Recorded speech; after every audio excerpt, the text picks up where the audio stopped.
Allez, bonjour à tous et bienvenue sur votre chaîne Smart Yvon. On se retrouve aujourd'hui ensemble avec le test de ce Redmi Note 13 4G. Un smartphone vendu aux alentours de 200 euros.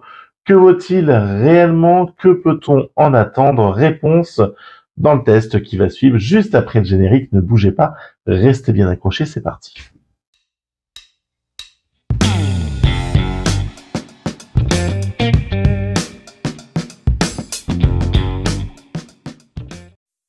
Allez, le générique est passé. Merci à vous d'être toujours, hop là, petit réglage, présent sur la chaîne. Je vous invite déjà à liker, partager, aimer cette vidéo, faire un petit voilà, ça me fera toujours plaisir. N'hésitez pas à interagir, bien sûr, durant cette vidéo et à me remonter bien ce que vous pensez de ce smartphone. On se retrouve sur différents réseaux sociaux, je vous les indique là aussi. N'hésitez pas. Écran Full HD+, AMOLED en 120 Hz maximum pour ce smartphone en taux de rafraîchissement. On commence fort, 60 Hz aussi c'est possible. Vous avez donc le choix entre les deux, ça s'adapte. Ce qui est plutôt pas mal pour la gamme tarifaire du produit annoncé.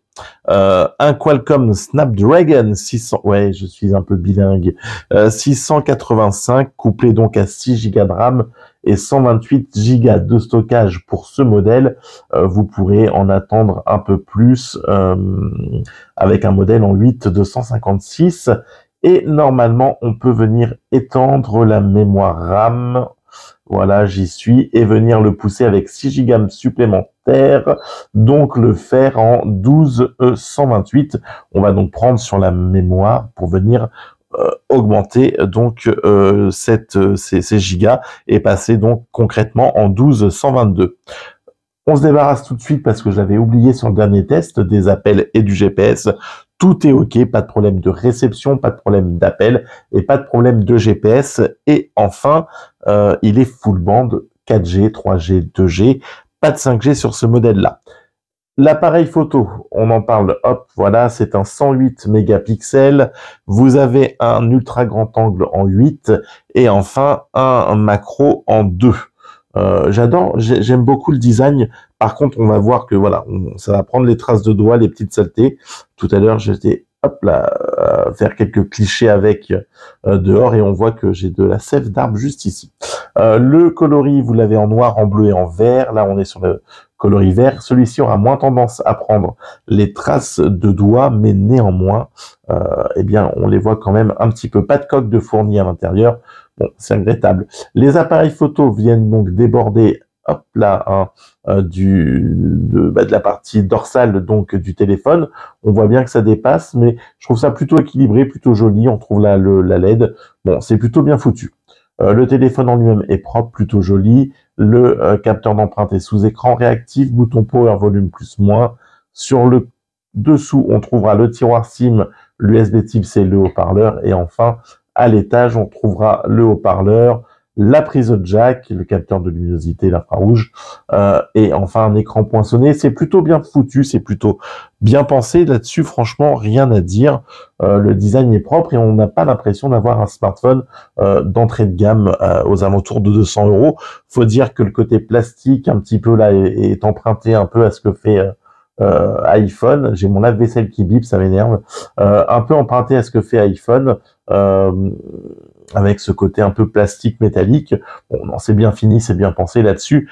Rien à dire. Pour les dimensions, 75,5 mm en partie horizontale. Pour la transversale ici, nous serons à 162,24 et enfin 7,99 pour l'épaisseur millimètre, pour ne pas dire 8.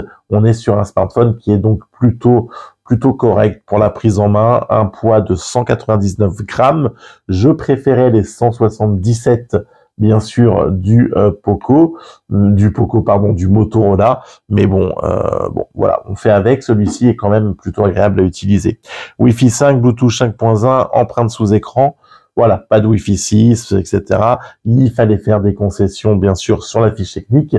Et puis bah voilà, et puis bah Xiaomi les a fait, hein, clairement en utilisant du plastique et en faisant l'impasse sur certaines choses. Pour la partie photo, je vais vous les donner. Donc je vous le répète, 108 mégapixels pour le maximum de ce smartphone, 8 pour le grand angle et 2 pour la macro, mais j'ai eu franchement beaucoup de mal à faire de la macro. La partie photo sera vraiment convenable, vidéo aussi sera convenable si vous faites voilà, pour les réseaux sociaux sur de la bonne luminosité. Par contre, à partir du moment où vous allez vouloir pousser un peu le truc, si vous allez vouloir zoomer, si vous allez vouloir, voilà, on va perdre des détails, le bruit va apparaître. Si vous n'avez pas le rayon de soleil, eh bien c'est pareil, là encore la photo sera moins bien et c'est un peu regrettable, j'ai envie de vous dire, c'est que franchement on nous vend du 108 mais on est toujours sur vous savez, sur le truc de pixels où en fait c'est pas du vrai 108 mégapixels et on a donc une partie photo qui est un peu en retrait de ce qu'on pourrait attendre.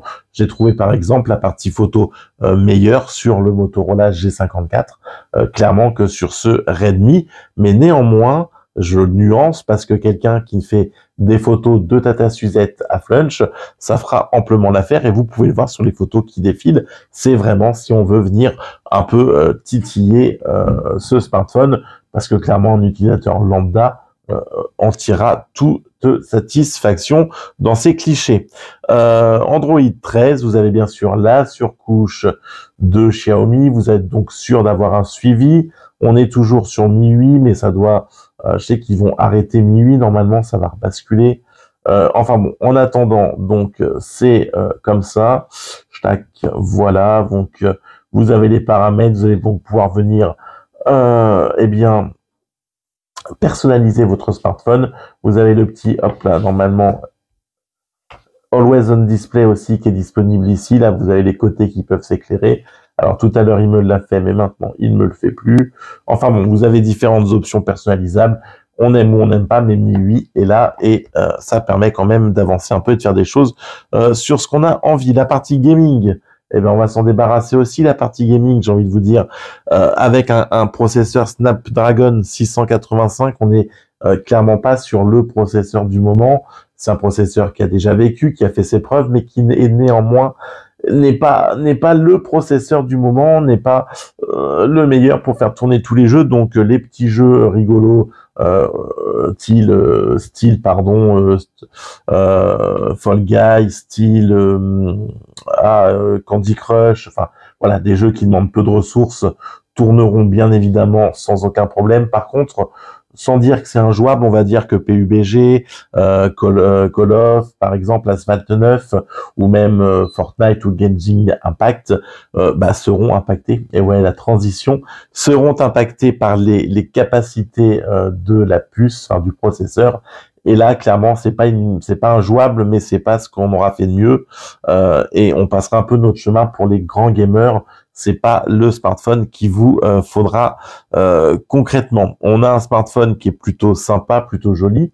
Le design est travaillé, là, il n'y a pas de souci. On aura un suivi du produit, on a quelque chose qui tourne au quotidien, on a une charge qui se fait en 70 minutes via donc les 33 watts, une batterie qui vous permet de tenir une journée, voire deux, si vous l'utilisez avec parcimonie. On a un smartphone qui est bien fini, qui est propre, à un tarif plutôt convenable, mais qui néanmoins n'excelle pas dans toutes les parties, et c'est un peu regrettable, mais on a un smartphone, j'ai envie de vous dire, à moins de 200 balles ou à 200 balles, et il faut aussi remettre l'église au centre du village. Donc un smartphone pas fait pour les gamers, pas fait pour les photographes professionnels qui attendent beaucoup de ce smartphone, mais un téléphone plutôt polyvalent, plutôt joli, bien soigné, bien fini, qui conviendra aisément, une fois encore, à la majorité des gens qui l'utiliseront et qui en seront pleinement satisfaits. Je vous remercie de m'avoir suivi. On se retrouve très vite avec une prochaine vidéo de test. D'ici là, prenez soin de vous. Ciao, bye bye.